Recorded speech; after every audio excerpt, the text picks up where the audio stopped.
야곱은 홀로 남았더니 어떤 사람이 날이 새도록 야곱과 씨름하다가 그가 야곱의 허벅지 관절을 치매 야곱의 허벅지 관절이 그 사람과 씨름할 때에 어긋났더라. 그가 이르되 날이 새려하니 나로 가게 하라. 야곱이 이르되 당신이 내게 축복하지 아니하면 가게 하지 아니하겠나이다. 그 사람이 그에게 이르되 내 이름이 무엇이냐? 그가 이르되 야곱이니이다. 그가 이르되 내 이름을 다시는 야곱이라 부를 것이 아니요 이스라엘이라 부를 것이니 이는 내가 하나님과 및 사람들과 겨루어 이기었음이니라. 야곱이 청하여 이르되 당신의 이름을 알려주소서. 그 사람이 이르되 어찌하여 내 이름을 묻느냐 하고 거기서 야곱에게 축복한지라. 그러므로 야곱이 그곳 이름을 브니엘이라 하였으니 그가 이르기를 내가 하나님과 대면하여 보았으나 내 생명이 보존되었다 함이더라. 그가 브니엘을 지날 때에 해가 돋았고 그의 허벅다리로 말미암아 절었더라. 같이 보십니다. 그 사람이 야곱의 허벅지 관절에 있는 둔부의 힘줄을 쳤으므로 이스라엘 사람들이 지금까지 허벅지 관절에 있는 둔부의 힘줄을 먹지 아니하더라. 아멘. 35장 11절 말씀을 또 보겠습니다. 창세기 35장 11절 말씀. 우리 한 목소리로 같이 읽으시도록 하겠습니다. 하나님이 그에게 이르시되 나는 전능한 하나님이라. 생육하며 번성하라. 한 백성과 백성들의 총회가 내게서 나오고 왕들이 내 허리에서 나오리라. 아멘. 오늘 두 번째 저녁 시간인데 왕들이 내 허리에서 나오리라 이런 제목으로 말씀을 주시겠습니다. 우리 목사님 올라오실 때 바쁜 일정 속에서도 우리 또 밴쿠버 한인정에 사랑하는 마음으로 이렇게 집회를 허락을 하셨는데 목사님 환영합니다. 축복합니다. 사랑합니다. 또 하나님 앞에 하나님 감사합니다. 우리 할렐루야로 오른손 높이 드셔서 같이 하나님을 찬양하며 인사 나누시겠습니다. 할렐루야. 할렐루야. 네, 감사합니다. 성도님들, 하나님께서 택하신 주의 백성의 삶 가운데는 우연이라는 것은 있을 수 없습니다. 특히 저희들이 이렇게 캐나다 이민 와서 살고 있는 것이 그러한데 내가 결정해서 캐나다 이민 온 것 같지만 사실은 그렇지 않습니다. 자녀 교육하러, 공기가 좋아서, 또 사업하러 이런저런 이유로 이민들 오셨지만 아니요, 다 하나님의 섭리와 계획 가운데 그리 된 것입니다. 이거는 우리가 우리 인생을 돌아보며 고백할 수 있는 신앙 고백 차원의 것이겠죠. 근데 그렇다면 하나님의 섭리와 어떤 계획 가운데 그런 이민이 이루어졌다면 저희가 이민자로서 이 땅에서 소수민족으로 살아가는 그런 경험들, 또 사회의 약자로서의 어떤 경험들, 또 오늘 아침에도 보았지만은 주변인으로서의 어떤 체험들, 이런 것들은 다 합력하여 하나님께서 선을 이루시기 위한 어떤 과정 가운데 있다라는 것입니다. 우연이 아니라 하나님의 선하신 어떤 섭리를 이루어 가시는 계획 가운데 있는 것인데 저희는 지금 그렇기 때문에 저희들이 겪고 있는 이런 경험들과 이런 것들이 신앙 안에서 어떻게 해석되어져야 될 것인가, 그래서 이민자들에게 주시는 하나님의 위로는 무엇이고 또 이민교회가 가지는 독특한 책임과 사명은 무엇인가, 이런 이야기들을 같이 나누고 있습니다. 오늘은 또 특별히 야곱의 인생을 통해서 하나님께서 그 야곱이라는 인물을 어떻게 빚어서 하나님 나라의 귀중한 주역으로, 일꾼으로 세우셨는가를 또 함께 같이 보겠습니다. 제가 하루는 그 인터넷에서 신문을 보고 있는데, 인터넷 아마 미주중앙일보였던 것 같아요. 요즘은 이제 인터넷으로 신문을 자주 보는데요. 갑자기 그 팝업이라고 이렇게 뜨는 거 있잖아요. 광고하려고 인터넷 보시다 보면 아시나 모르겠네요. 이렇게 팝업 광고가 떴습니다. 떠가지고 뭐라 그랬냐면 반짝반짝하면서 오늘만 반값, 허리업 허리업 이렇게 광고가 계속 이렇게 반짝거리는 거예요. 근데 이게 또 오늘만 반값이라니까 솔깃하잖아요.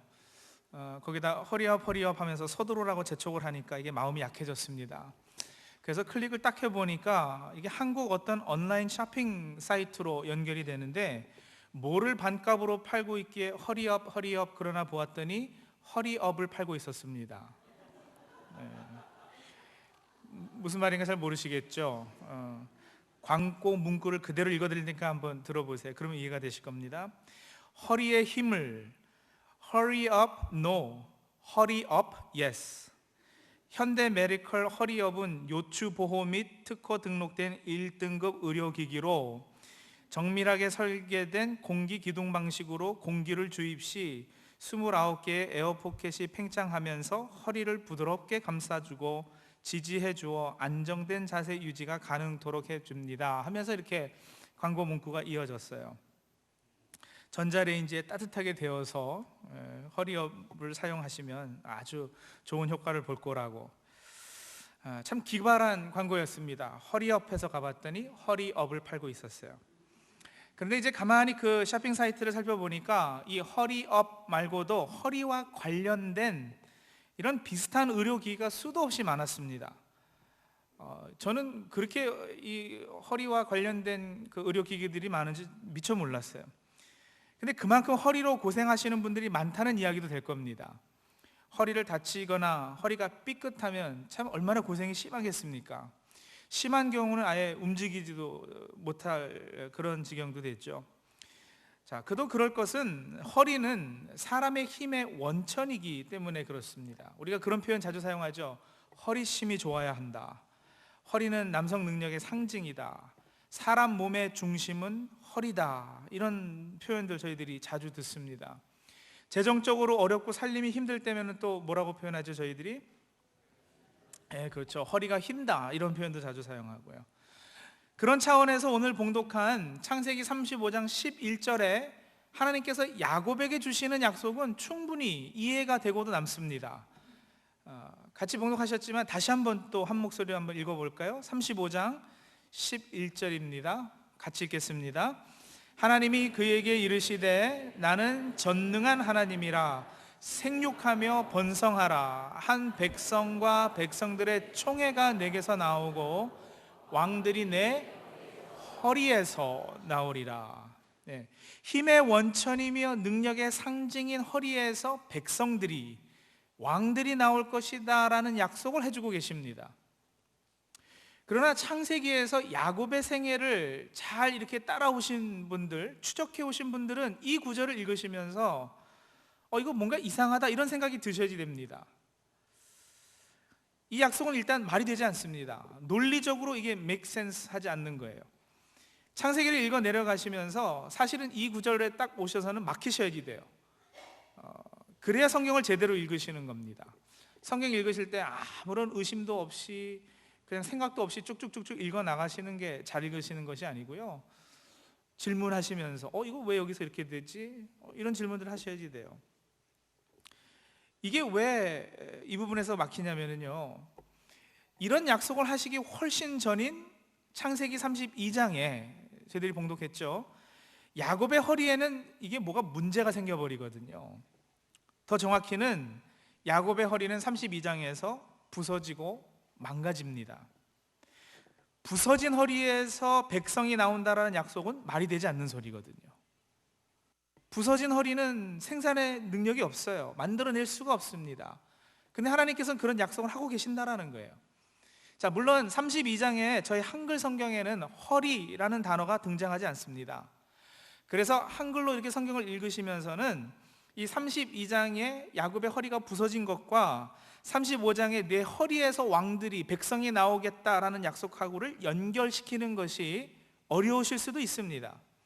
하지만 창세기 35장 11절에 허리라고 번역된 단어와 창세기 32장 25절에 야곱이 어떤 사람과 씨름하다가 그 사람이 내려쳐서 부서진 야곱의 허벅지 관절이라고 번역된 단어는 같은 단어입니다.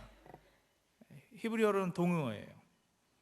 32장에 허벅지 관절로 번역된 이 단어는 히브리어로 예렉이라는 단어인데, 저희가 전에 사용하던 개역판 성경에는 환도뼈로 번역이 되었었어요. 새 번역은 엉덩이뼈라고 번역을 했고요.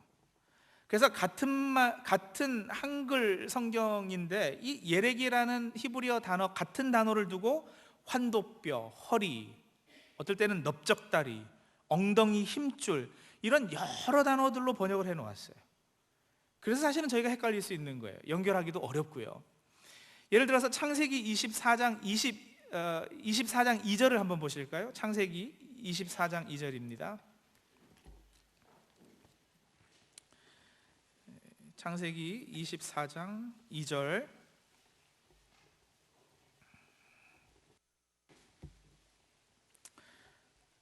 이것도 같이 읽겠습니다. 창세기 24장 2절 읽습니다. 아브라함이 자기 집 모든 소유를 맡은 늙은 종에게 이르되 청하건대 내 허벅지 밑에 내 손을 넣어라. 여기 이 허벅지가 히브리어로는 또 예렉이에요. 여기는 또 허벅지로 번역이 됐고요. 한글 번역이 이렇게 같은 히브리어 단어를 여러 단어들로 번역을 해놓았기 때문에 혼돈스럽고, 그래서 사실은요 모세오경의 기자가 이 단어로 이렇게 연결하고 봤었던 그 의도가 확 살아나지 않아요. 사실 그래서 이제 목사들이 존재하는 거예요. 이렇게 연결해드리려고. 자 보시죠. 35장 11절에 내 허리에서 한 백성이 나고 왕들이 나오리라고 하신 약속이 문제가 있는 것은 이미 32장에서 야곱의 허리는 부서지기 때문에 그래요. 불구가 되어 버립니다. 거기서 백성이 나고 왕들이 날 수가 없습니다. 창세기 32장의 야복강변에서 야곱이 하나님과 씨름하는 장면은 뭐 또 아주 유명한 장면이죠. 주일학교 좋은 데 나오신 분들은 다 아시는 이야기예요. 야곱은 그 이름 자체가 약탈자, 사기꾼, 뭐 혹은 움켜쥐다 이런 뜻을 가진 사람이잖아요.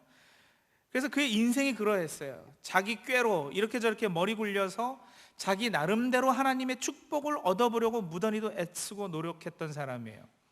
하나님이 주시는 축복을 그대로 받는 것이 아니라 그 축복을 자기의 힘으로 얻어보려고 노력을 했단 말이죠. 그래서 야곱에게 있어서는 신앙이라는 것도 자신의 입신양면을 위한 하나의 수단으로 이용되곤 했습니다. 근데 그랬던 그의 자아가 깨어진 곳이 바로 이 야복 나루터입니다. 야복이라는 단어의 뜻이 비우다, 흘려보내다, emptying이라는 뜻이거든요. empty시키다라는 거예요. 그러니까 이 야복 강가에서 그는 거부할 수 없는 어떤 초월적인 힘에 의해서 자신을 비워서 강물에 흘려보내는, empty시키는, 자기 자신을 비우는 그런 체험을 하게 되죠. 저는 감히 이 야곱의 이 야복 나루터의 체험이 십자가 체험이다 그렇게까지 이야기를 합니다. 그 자아가 십자가에 못 박혀 죽는 그런 체험을 했다라고 그렇게 읽습니다. 야곱은 오랫동안 함께 지내던 장인 라반의 집에서 이제 떠날 수밖에 없게 됐고 야복 강가를 건너야만 했습니다. 그러나 야복 강 건너편에는 아시다시피 형 에서가 군대 400명을 이끌고 와서 기다리고 있었거든요. 야곱이 예전에 형 에서를 속인 적이 있어요. 그래서 400명의 군사를 데리고 왔다라는 것은 분명 자신을 죽이기 위해서라고 야곱은 그렇게 확신했어요. 그래서 겁이 난 거죠. 에서의 분이 좀 삭혀질까 해서 자기가 가지고 있던 모든 것들을 이렇게 떼를 나누어서 처음에는 자기의 소유를 먼저 보내고요, 강 건너서. 그 다음에 자기의 노비들을 건너 보내고요, 그리고는 자기의 가족들을 떼를 지어서 건너 보냈고요, 그리고 이제 제일 혼자 마지막까지 강 건너편에 남아 있었던 거예요. 그리고 자기가 그렇게 소중히 여기던 소유와 가족마저 다 떠나 보내고 나서 그 약복 강가에서 이제 자신마저 비우는 이 장면, 이게 뭐의 그림자이신지 아시겠죠? 예수님께서도 제자들을 부르실 때 그렇게 말씀하셨거든요. 내 모든 소유를 버리지 아니하면 능히 내 제자가 되지 못하고 형제, 자매, 부모와 및 내 목숨까지도 미워하지 아니하면 능히 내 제자가 되지 못하고. 야곱이 바로 그 체험하는 거예요. 소유를 버리고 형제, 자매 다 보내고 그리고 자기 목숨, 자기 자아까지 내려놓는, 드디어 예수 그리스도의 제자가 되는 야복강가에서의 체험은 십자가 체험입니다. 거기서 그렇게 그는 하나님과 일생일대의 가장 중요한 대면을 하는데, 많은 분들은 이 야복 나루토에서의 사건을 야곱이 이제 죽게 됐으니까 급하니까 하나님께 매달려서 기도한 사건으로 이해를 하셔요. 그것이 뭐 아주 틀리지는 않지만 사실은 순서가 문제가 있어요. 야곱이 급해서 하나님께 야곱이 매달렸다라고 이야기하기는 약간 무리가 있는 것이요. 창세기 32장 24절 이제 다시 돌아가 보시면은요, 이렇게 이야기가 시작이 되거든요. 32장 24절 보세요. 지금 저를 보시면 안 되고 성경을 보셔야죠. 32장 24절 보시면 이렇게 돼요. 야곱은 홀로 남았더니 어떤 사람이 날이 새도록 야곱과 씨름하다가 이랬거든요. 자 보세요. 야곱이 홀로 남았는데 어떤 사람이 날이 새도록 야곱과 씨름을 했어요. 야곱이 싸움을 건 것이 아니고요, 어떤 사람이 야곱과 씨름을 한 거예요. 싸움을 건 주체와 그 대상이 뚜렷합니다. 싸움을 건 쪽은 누구죠? 이 어떤 사람이라는 존재예요. 성경의 다른 곳에 보시면 천사라고도 했다가 30절에는 이곳을 브니엘이라 해서 내가 하나님과 대면하여 보았으나 내 생명이 보존되었다 해서 사람인지 천사인지 하나님이신지 성경 자체도 헷갈려 하는 이 존재. 학자들은 그래서 이 분을 구약에 나타난 성육신 하시기 전에 예수님이라 이렇게 믿는 것이 지배적입니다. 성육신 전 그리스도, pre-incarnate Christ다 이렇게 부르죠. 그런데 이분이 먼저 싸움을 걸어 오시고 야곱은 어쩔 수 없어서 싸움을 걸어오니까 그 씨름에 응했다라는 것이에요. 그리고 학자들의 의견처럼 이분이 pre-incarnate Christ라면 야곱은 여기서 예수님 만나는 체험을 하는 거예요. 십자가의 경험을 하는 거예요. 예수께서 찾아오셔가지고 이 사람을 이겨보려고 씨름을 하는데 야곱의 자아가 얼마나 강한지, 얼마나 그 고집이 센지 25절입니다. 이 어떤 사람이 야곱을 이기지 못함을 보고해요. 못 이겨요. 얼마나 고집이 센지. 그래서 어떻게 하느냐, 야곱의 허벅지 관절을 치매 야곱의 허벅지 관절, 예렉이거든요. 그 예렉, 허리가 그 사람과 씨름할 때에 어긋났더라. 그러고 나서는 드디어 야곱이 그 앞에 무너져요. 그 자아가 완전히 내려놔지고 이제는 그 존재에게 대신 매달리게 되죠. 이때서부터는 기도를 하셔도 좋겠어요. 내게 축복하소서. 축복하지 않으면 내가 놔드리지 않겠습니다. 그리고선 거기서 그의 이름이 바뀝니다. 야곱에서 이스라엘로. 하나님과 겨루어 이겼다. 하나님 앞에 무너짐으로, 그 허리가 부서짐으로, 자아가 고집이 죽음으로 하나님을 이기는 이 신비한 역설적인 체험. 그런데 이 놀라운 체험의 중심에는 바로 이 허벅지 관절이, 허리가 부서지는 경험이 있다라는 것입니다. 자, 이 환도뼈, 허벅지 관절, 허리로 번역되는 히브리어 예렉이라는 단어는 과연 뭔가? 성경 자체가 지금 헷갈리잖아요. 이게 뼈인지 관절인지 허리인지 이게 과연 뭐길래 이렇게 여러 가지 단어들로 이렇게 번역이 될까? 예렉이라는 히브리어 단어는요, 더 정확히는 남성의 생식기를 나타내는 완곡어법입니다. 남성의 제일 중요한 부분에 점잖은 표현이에요. 조금 전에도 저희들이 보았죠. 창세기 24장에 아브라함이 자신의 늙은 종에게 자기 아들 이삭의 아내를 고향에서 구해오라고 보낼 때 맹세를 시킵니다. 그게 아까 전에 24장 2절이었잖아요. 청컨대 내 손을 내 환도뼈 밑에 넣어라 이랬거든요.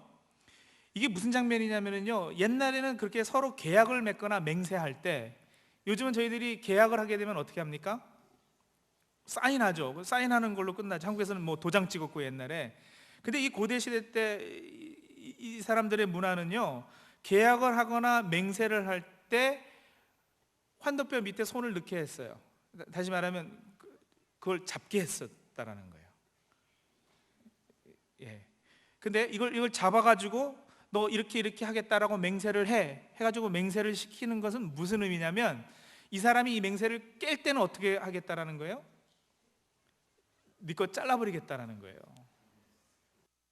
이게 웃을 일이 아니고요, 엉뚱한 상상도 하지 마시고요, 진짜 그 의미를 이해를 하셔야 됩니다. 맹세해서 계약해가지고 한쪽에서 계약을 깨면 이거 잘라버리겠다는 거예요. 아브라함이 하나님과 계약을 맺을 때도 새하고 동물들을 쪼개서 반쪽으로 놓고서는 그 가운데 하나님께서 불로 지나가시잖아요. 그 계약도 마찬가지예요. 내가 이 계약을 깨면 내가 반으로 쪼개지겠다는 의미거든요.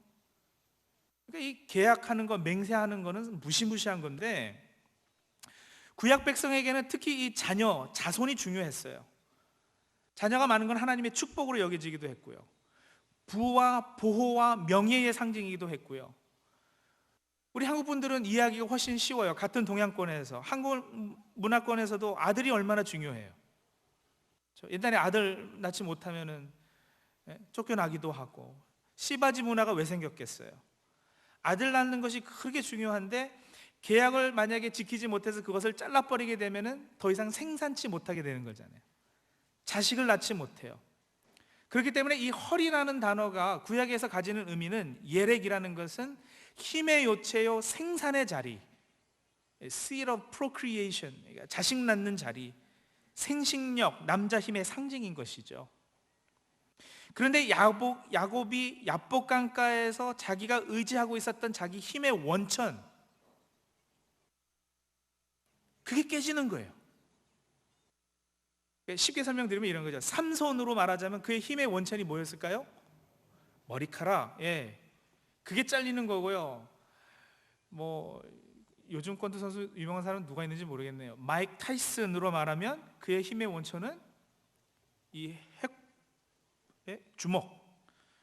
박세리로 치면 장타를 가능케 하는 그 두꺼운 장단지. 조수미로 치면 목소리. 손예진으로 치면 그 청순 가련한 미모. 이게 부서지는 거예요. 더 이상 그거에 의지할 수 없게끔 되는 거예요. 그거 믿고 까부니까, 그거 붙잡고, 마치 어린아이가 100불짜리 지폐보다는요, 어린아이들은 이상하게 25전짜리 동전 이런 게 더 무겁고 값어치 있어 보이나 봐요, 종이 쪼가리보다는. 그래서 25전 붙잡느라고 아버지가 아무리 100불짜리 주려고 해도 얘가 손을 놓지를 않아요. 그래서 안 받으니까는 못 주는 상황. 그러니까 마찬가지로 야곱이 자기가 의지하고 있는 어떤 힘의 원천을 따로 가지고 있어서 그걸 붙잡고 있으니까, 하나님께서는 그의 인생의 삶의 주인 역할을 하실 수가 없으니까 택하신 야곱에게 다가오셔서 싸움을 거시는 거예요. 너 나랑 씨름 좀 하자. 너 언제까지 그거 붙잡고 내 말 안 들을래? 하다 안 되니까는 하나님께서 그가 믿고 있던, 잘못 믿고 있던 힘의 원천, 환도뼈를 깨트리시는 거예요. 성경에서는 이게 패턴입니다, 여러분들. 야곱에게만 이런 것이 아니고요, 아브라함에게 찾아오셔가지고 내 아들, 내 사랑하는 이삭을 제물로 바쳐라, 마찬가지예요. 이삭이 아브라함에게 어느 순간인가부터는 그의 힘의 원천이 되고 말았어요. 하나님보다는 점점 더 그것에, 아들에게 의지하고 그러기 시작하니까 하나님이 그거 깨시겠다라는 거거든요. 저희 교회에도 오셔서 집회하신 그 이용규 선교사님이라는 분이 계셔요. 이분이 그 내려놓음이라는 책을 쓰셨죠. 2탄은 더 내려놓음이라는 제목으로 쓰셨어요. 가지고 한 권 더 쓰면 제가 제목을 정해드리려고 그래요. 아주 내려놓음으로 하시라고. 근데 제가 인터넷에 이렇게 보니까 어떤 분이 이용규 선교사님의 이 내려놓음이라는 제목을 가지고 시비를 거셨어요. 내려놓음이라는 게 있을 수 없다라는 거예요. 정확히 말하면 떨어뜨림이어야 된다 이러는 거죠. 무슨 얘기냐면요, 100불짜리 지폐의 가치를 알면, 더 센 걸로 할까요? 한 10만 불짜리 수표로 할게요. 10만 불짜리 수표의 가치를 알면 25전짜리 동전을 들고 있다가 이걸 25전짜리 내려놓고 돌아서서 10만 불짜리를 잡고 끝, 이런 게 아니고요. 그럴 수가 없지 않겠어요? 언제 그거 내려놓고 이거 하겠어요? 10만 불짜리 가치를 알면 25조짜리 짚고 있다가 어떡하겠어요? 저거 잡으려고 떨어뜨릴 수밖에 없다라는 거죠. 그래서 내려놓으면 말도 안 된다는 거예요. 떨어뜨립니다. 떨어뜨림. 이렇게 얘기하셨어요. 하나님께서 은혜로 다가오시면 내가 잘못 믿고 잘못 의지하던 내 힘의 원천으로 착각하고 있던 그거 떨어뜨리고 만다. 떨어져서 깨뜨리고 만다. 이제 이렇게 말씀하셨는데, 그런 일이 야곱에게 일어난 겁니다. 놀라운 것은 내 힘의 원천이 부서지면 죽는 줄로 알았는데 아니요. 다 끝나는 건 줄 알았는데 그게 아니에요. 그리고 거기에 십자가의 역설이 있어요. 내가 약할 때 곧 그때가 강함이라 했던 바울 사도의 고백처럼 내 힘이, 내 에너지 소스가 깨지고 나니까 드디어 하나님의 능력이 역사하기 시작하는 거예요. 한 백성과 왕들은 자기가 만들어낼 수 있는 것이 아니었어요. 애초부터 하나님이 하시는 일이죠. 한 백성과 백성들의 총회가 내게서 나오고 왕들이 내 허리에서 나오리라. 부서진 허리에서 백성들이 나오고 왕들이 나오겠다라고 하나님이 약속하시는 것은 내가 그리하겠다라는 것을 말씀하시는 거거든요. 그 일이 이루어졌는가? 네, 그렇습니다. 출애굽기 1장 5절을 한번 가보세요. 출애굽기 1장 5절입니다.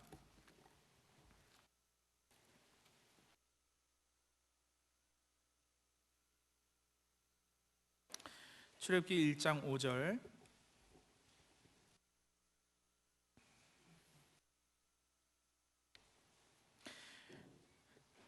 같이 읽겠습니다. 야곱의 허리에서 나온 사람이 모두 70이요 요셉은 애굽에 있었더라. 야곱의 허리에서 나온 사람이 모두 70이요. 창세기 35장 11절에서 약속하신 일이 드디어 이제 실현되고 있어요. 70이라는 수는 어제도 잠깐 말씀드렸지만 7하고 10에 더한 건데 70은 완전수고 또 만수 있죠. 7과 10의 조합이니까요. 그렇죠? 7은 완전수인데 10은 많음을 나타내는 만수거든요. 그러니까는 수도 없이 많이 그 말이에요. 셀 수 없을 정도로 많은 백성이 그 허리에서 나왔다라는 거예요. 출애굽기 1장이 사실은요 그것을 증거하고 있는데 놀랍게 불어나고 있는 이스라엘의 인구 증가에 관한 묘사가 1장에 계속해서 나타나요. 출애굽기 1장 한번 쭉 펼쳐 보세요. 7절만 보시더라도요. 7절 이스라엘 자손은 생육하고 불어나 번성하고 매우 강하여 온 땅에 가득하게 되었더라. 9절 보세요. 그가 그 백성에게 이르되 이 백성 이스라엘 자손이 우리보다 많고 강하다. 10절 자 우리가 그들에게 대하여 지혜롭게 하자. 두렵건대 그들이 더 많게 되면. 12절 그러나 학대를 받을수록 더욱 어떻게 해요? 번성하여 퍼져나가니. 20절 하나님이 그 산파들에게 은혜를 베푸시니 그 백성은 번성하고 매우 강해지니라. 이거는 창조 때부터 창세기 1장에서부터 하나님께서 주셨던 명령의 성취예요. 생육하고 번성하고 땅에 충만하라. 애굽 땅에서 그렇게 힘들게 종노릇하고 어렵게 살았지만 하나님의 명령과 약속은 그 가운데에서 이루어지고 있는 거예요. 주인으로 그 땅에서 살아가지 못했지만 종이었지만 번성하고 있었다니까요. 근데 놀라운 하나님의 그런 역사는 다름 아닌 야곱의 부서진 허리를 통해 이루어졌다라는 것이죠. 성도님들 이게 십자가의 역설적인 능력입니다. 이게 하나님의 지혜이고요. 아브라함이 100세가 되어서 죽은 자 같이 되었을 때, 다시 말하면 그의 허리가 더 이상 소용없게 되었을 때 그 말 아니겠어요? 100세가 돼서 자식을 낳지 못하면은 그의 예력이 깨졌을 때 그 말이에요. 허리가 불구가 됐을 때. 근데 그때 하나님께서는 뭘 허락하시죠? 아들 이삭을 허락하시는 거예요. 그래서 이삭은 하나님의 선물이죠. 아브라함이 만들어낸 자식이 아닌 거예요. 그가 가장 약할 때 그는 가장 강한 하나님의 능력을 체험하게 돼요. 믿음의 조상들이 다 그랬습니다. 성경에 나오는 인물들이요 거의 다 자식을 낳지 못하는 불임의 과정들을 겪습니다. 아브라함과 사라가 그랬죠. 이삭과 리브가가 그랬죠. 야곱과 라헬이 그랬죠. 삼손이 그랬죠. 사무엘이 그런 가운데서 태어났죠. 그리고 불임 중에 불임일 수밖에 없는 마리아, 처녀니까요. 잉태치 못할 상황에서 잉태해서 예수 그리스도를 낳는 거예요. 이게 하나님의 놀라운 역사고요. 그래서 불임은 적어도 성경에서 인간 역사가 가는 방향인 것입니다. 불임은 절망 상태를 상징하는 효과적인 비유이고, 예견할 수 없는 미래를 하나님께서 만들어 가시는 하나님의 일하심을 나타내는 것이죠. 성도님들, 그렇게 십자가의 도는 멸망하는 자들에게는 미련한 것이고 구원을 받는 저희들에게는 하나님의 능력이 되는 것인데, 자, 성도님들, 오늘 이 말씀이 과연 이민자로서 살아가고 있는 저희들과는 어떤 상관이 있는가? 불임의 현실, 광야의 현실. 광야의 자리는 불임의 자리예요. 열매 맺지 못하는 곳이니까요. 이민 와서 우리가 경험하는 삶의 현실이 사실은 광야의 모습이고 불임의 모습이고, 이민 와서 우리가 경험하는 것들이 바로 그것이죠. 내 힘의 원천이 깨어지는 것, 내 허리가 부서지는 경험들입니다. 이민자의 정체성은 오늘 아침에는 제가 주변인이라 말씀을 드렸어요.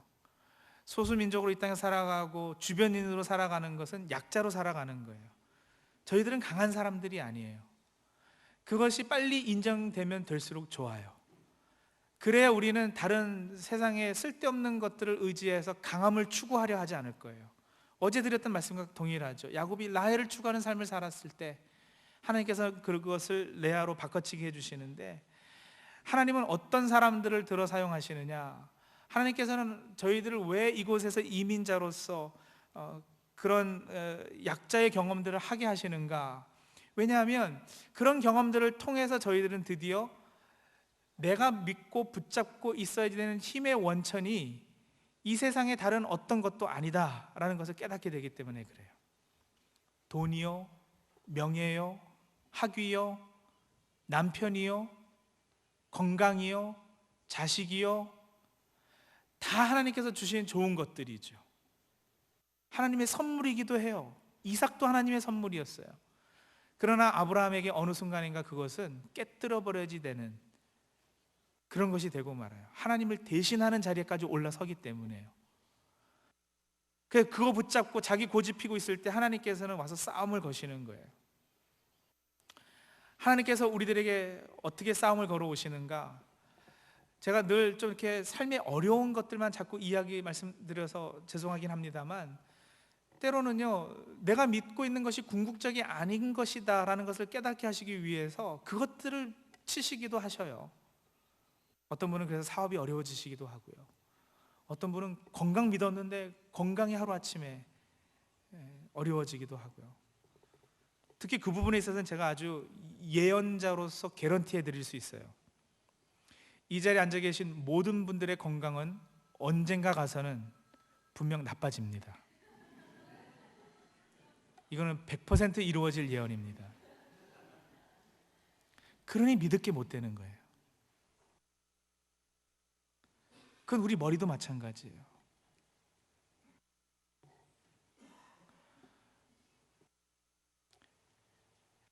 교회에서 어르신들 같이 이렇게 시간이 지나가면서 연세 드시는 거 보니까 점점 쇠약해지는 모습 가운데서요, 옛날에 강했던 것들이 상당히 이렇게 줄어들고 약해지고 하는 모습들을 바라봐요.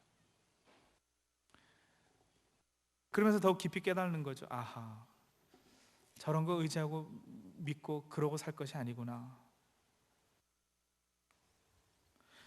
성도들, 이민 와서 철저히 내 힘의 원천이 깨어지는 경험들을 하신다면 은혜가 멀지 않았습니다. 야복 강가를 건널 순간이 그리 멀지 않으셨습니다. 야곱은 야복 강가를 건너면서 드디어 하나님 나라의 주역이 되는 그런 은혜를 체험하게 됩니다. 야곱이 젊어서는 자기 꾀로 자기 노력으로 살았지만 노년에 가서는요, 정말 담대한 일들을 해내요. 갑부가 되거나 한 나라의 왕이 되거나 그러진 않았지만 세상의 눈으로 보았을 때는 별것 아닌 것 같은 인물이었지만 그가 어떤 일을 하는 줄 아십니까? 아주 상징적으로 그의 인생의 말년에 가서 이런 일을 해요. 자기가 살던 곳에 흉년이 되니까는 또 다시 아들이 이민 오라 그래가지고 애굽으로 이민 가죠. 그렇죠? 다시 한번 또 이민을 가요. 야곱이요. 요셉이 이민 오라 그래가지고 자기가 살던 땅에는 가나안 땅에 먹을 것이 없어가지고 이민을 갑니다. 애굽에 이민을 가서 바로 왕 앞에 서게 돼요. 바로 왕이 부르는 거예요. 요셉의 부모님이 왔다 그러니까, 아버지가 왔다 그러니까. 그런데 성경을 보시면 이렇게 되어져 있어요. 바로 왕 앞에 서로 들어갈 때 바로를 축복하고요. 그래서 바로랑 이야기를 하죠. 네 나이가 몇이니 뭐 이렇게 이야기하고, 내가 험악한 삶을 살았다 뭐 이런 이야기도 하고요. 그러다가 바로 앞에서 나올 때 또 축복하고 나와요. 자, 바로는 당시 세계 최대 강국의 지도자예요. 1인자예요. 1인자. 야곱은 별 볼 일 없는 땅에 흉년이 들어서 아들이 이민 오라 그래서 초청받아서 이민 온 이민자일 뿐이에요. 주변인이고 약자일 수밖에 없죠. 세상의 눈으로는. 그러나 누가 누구를 축복한다고요? 야곱이 바로를 축복을 해요. 누가 더 높은 걸까요? 누가 더 높아요? 축복해 주는 사람이 더 높은 거예요. 다시 말하면 영적인 차원에서는, 하나님 나라 관점에서는 야곱이 주역인 거예요. 세상 눈으로 보면 그렇지 못할 수도 있지만, 그럴 수도 있고 세상에서 잘 나갈 수도 있고 그렇지 못할 수도 있지만, 그것을 초월해서 야곱은 이미 하나님 나라의 주역이 된 인물이었다라는 거예요. 오바마 미국 대통령이 만약에 저희 교회 예배드리러 오면은 끝에 축도는 누가 하겠어요? 예배 때 축도는 누가 하겠어요? 제가 하죠. 오바마가 더 높아요? 제가 더 높아요? 제가 더 높은 거예요. 성도님 무슨 얘기인지 아시겠어요? 그런 담대함으로 사셔야지 되는 거예요. 이민자라고 이 땅에 오셔가지고 이렇게 줄어들고 위축돼서 살지 마시고요. 하나님 나라에서는 내가 너보다 더 주역이다. 그걸 교만하라는 이야기는 아니지만 담대하시라는 거예요. 이민자로 소수민족으로 저희들이 주변인 체험하지만 영어 때문에 어디 가서 말 한마디 하려고 해도 두근두근 거리고요. 제가 아는 형이 유학 가가지고 옛날에 그 버거킹에 가가지고 햄버거를 사 먹으려고 오더를 하는데요. 버거킹 햄버거는 햄버거라고 안 그러잖아요. 그렇죠? 이름이 있어요. 왓벌이라고 이름이 있어요. 왓벌. 근데 그 왓벌이라고 써놨는데 이걸 어떻게 발음할지를 모르겠는 거예요. 그래서 이 형이 가가지고 Can I have a Whopper please? 그러니까는 주문 받으니까 What? 그러니까는 이게 또 이렇게 줄어들어가지고 Can I have a Hopper please? 이랬다가 뭐 몇 번 해도 안 되는 거예요. 그래가지고 그냥 나갔어요. 근데 도저히 이게 약 올라서 안 되겠는 거예요. 그래가지고 당당하게 가가지고 Number 1 please 그랬다는 거 아니겠어요? 이민 와서 저희들이 영어 한마디 가지고도 얼마나 고민해요. 제가 고등학교 1학년 때 부모님 손에 이끌려가지고 이민 변호사를 만났어요. 이민 수속하시겠다고. 근데 제 아버지가 그러는 거예요. 야, 그래도 네가 영어 나보다 낫지 않겠냐. 한국에서 I'm a boy 배우고 와서 미국 온 지 1년밖에 안 됐는데 고등학생 1학년짜리를 데리고요 변호사한테 가서 대화를 하라는 거예요.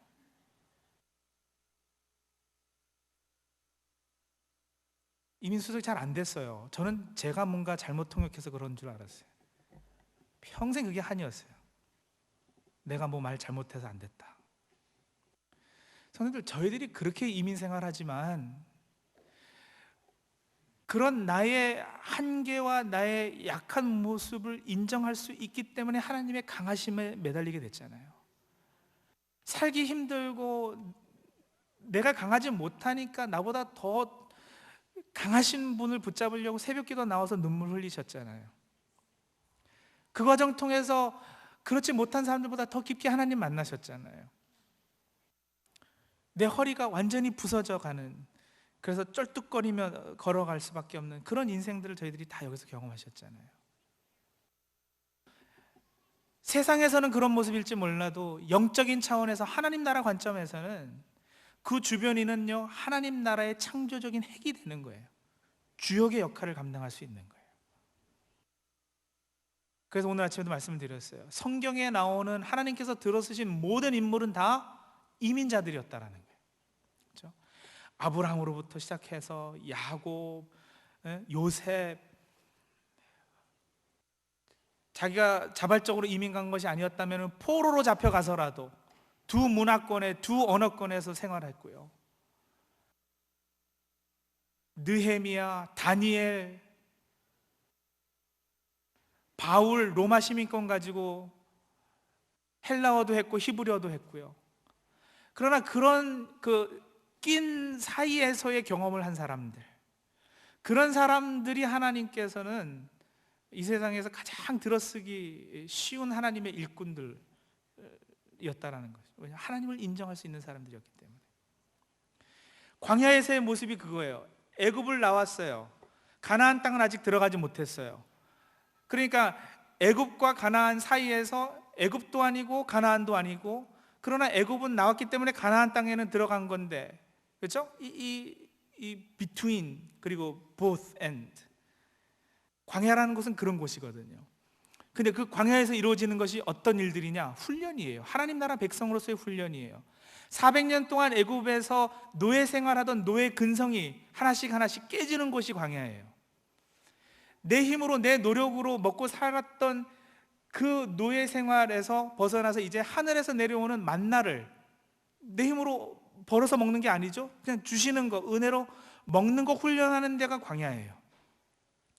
한국에서 다 한 가닥씩 하시고 잘 나가시고 왕년에 내가 이래봬도 라는 이야기들 다 하실 수 있지만, 여기 와서는 말 한마디 제대로 못하는 경험들을 하면서, 그렇죠? 그 세상에서의 경험들이 다 깨어지는 거예요. 세상과 하나님 나라 사이에서 우리는 하나님 나라 일꾼들로 빚어져 갑니다. 이것도 저것도 아닌 사이에서의 삶, 그것이 광야에서의 삶이고 바벨론 포로로 잡혀간 이스라엘 백성들의 포로의 삶의 모습이었고, 그것이 저희들이 지금 이민 와서 살고 있는 이민의 모습이에요.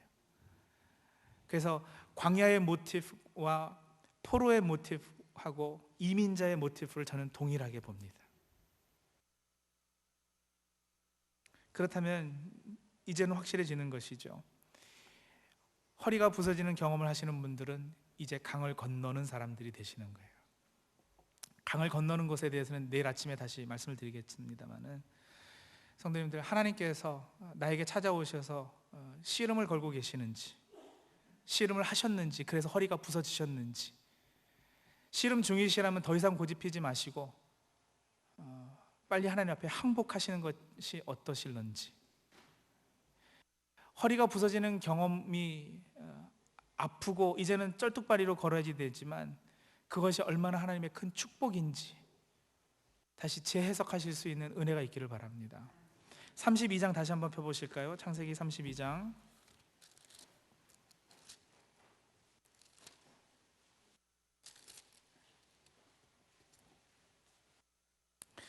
(32장) 31절입니다.